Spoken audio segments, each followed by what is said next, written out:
Hey everybody, it's Jason Blaha here, and today I want to chat with you guys a little bit about one of my primary accessory movements that I do that has come up as a point of controversy to the point to where I've just had to straight up ban trolls in the comments because they become belligerent and make arguments like, this exercise can't increase the squat, it doesn't work the quads, you're an idiot. And the thing is, it seems like people don't bother to look at research, they don't bother to look at data, they don't bother to look at biomechanics before they make statements like that. Because what people have to remember, I'm sitting here trying to get to a 600 squat myself. I'm not going to invest 15 sets into an exercise every week that doesn't do what I think it needs to do. And it's not something I'm going to arbitrarily do and just say, yeah, I'm just going to do some random exercise and hope it hits a muscle. Okay. And I can honestly tell you guys, based upon my field and experience, even the glute bridge hits the quads. The research shows that the hip thrust itself, which is what I'm doing here, for people who don't know the difference, the hip thrust is where you have your back up on a bench and you start on the floor like a glute bridge, but you come up into the air. Whereas in the glute bridge, you stay laying on the floor and just basically thrust it with your hips up into the air while laying completely on the ground. Now, when we start looking at the EMG data, obviously both exercises hit the glutes extremely hard. They hit the glutes harder than just about anything else you can find by a pretty significant margin. It's not a small margin. They actually seem to crush every form of squat and deadlift out there for that. Now, muscle activation does not always equal muscle growth, but that is what the data we have shows. They also hit the hamstrings very hard. They hit the erectors and the abdominals very, very hard.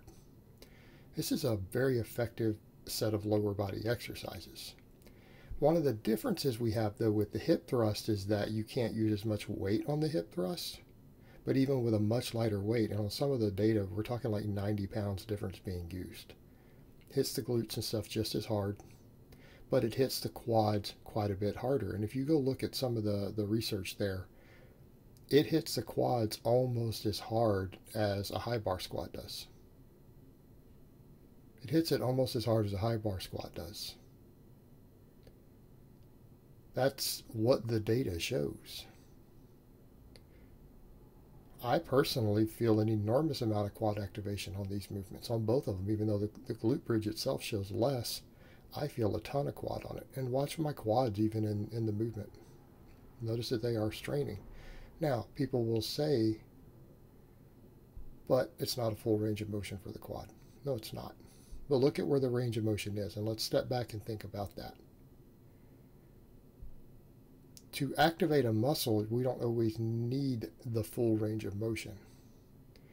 And different ranges of motion are going to do things different.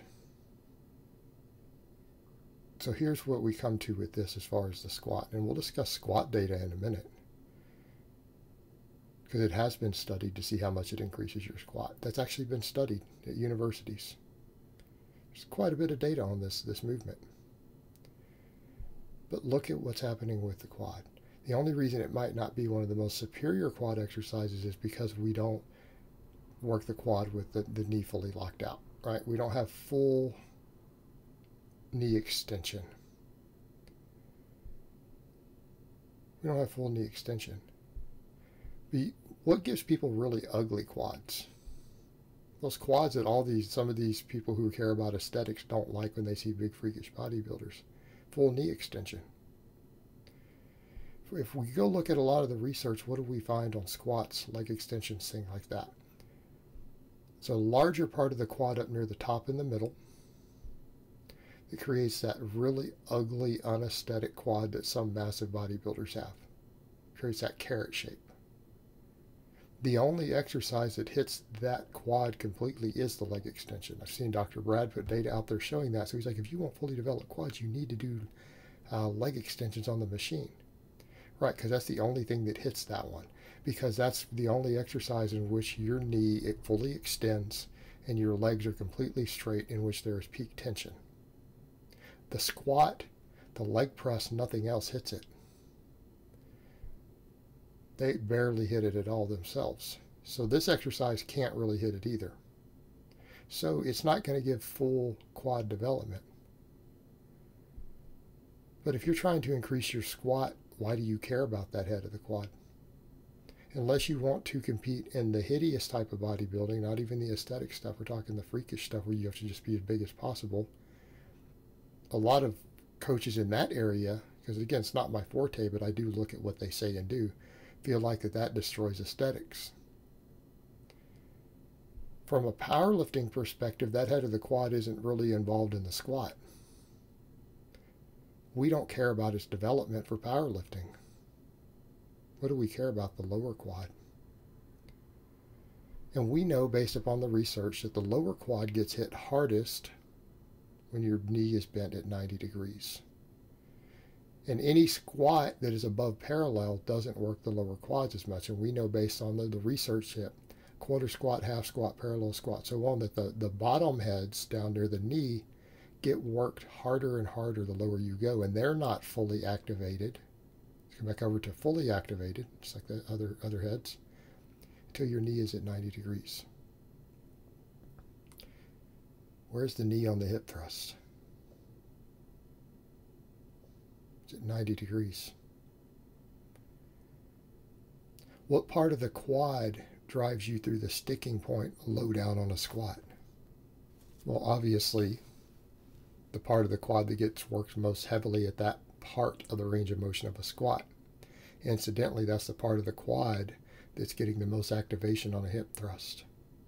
See where we're going with this? I'm not saying having more overall size in a muscle won't help, but some heads of a muscle contribute more than others to a squat, a bench, a deadlift, and overhead press, as far as them being weak links. So if we wanted to maximize our squat, particularly the only point where the quads really make the big difference, make or break you, is when we hit that sticking point about 4 or 5 inches above parallel, and to help us get out of the hole. Well, we are training with extremely heavy loads for large volume on this exercise at that exact point of knee bend, knee angle. So people say, Jason, well, that's just a hypothesis. What's the data? If you guys do some digging, you will find that they took a set of women's college athletes who already were lifters.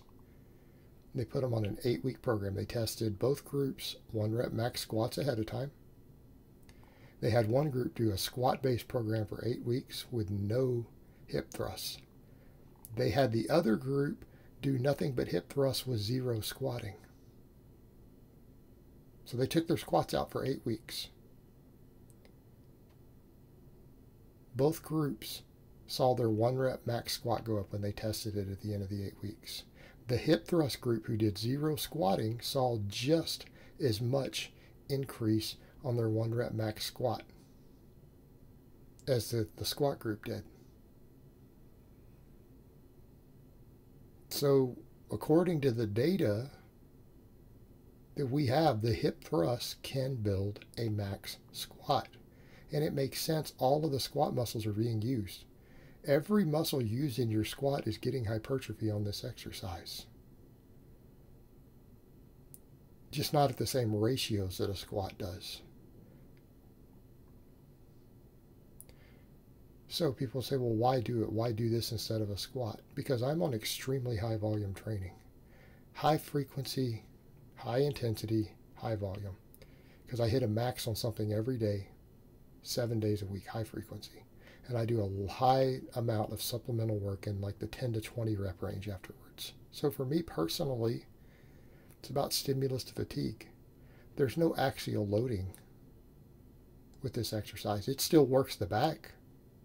There's no axial loading. The axial loading component to a squat becomes a limiting factor. It's very hard to do high rep squats for high volume to get hypertrophy. Why?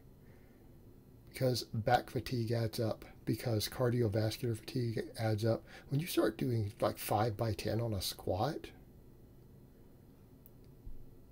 your cardiovascular system can turn into your limiting factor more than your muscles in some cases. On this exercise, the muscles are the limiting factor. We recover from it on a rep for rep basis better than the squat, even though we're moving very, very heavy weight. Therefore, as a hypertrophy exercise, used to build the muscles of the squat, if we wanted to really push the limits of our volume like I'm doing, it works. And for people who say, well, okay, you've got all that evidence and whatever, well, is it working for you? Yeah. I've put 50 pounds on my squat. Okay. Since I've been doing these, and since I've cut out any sort of rep work for squats, my squat has gone from 502 to 552. 50-pound increase on my 1 rep max. So the EMG data says it works all these muscles, works the quad. The studies show that it can build, and it's just as effective as squatting for building a 1 rep max squat. And you guys have watched me display it in real time. You don't have any valid argument against that. All right, guys, well, that's really all I have to say on that today. I hope it's been informative, and I will talk to you guys next time.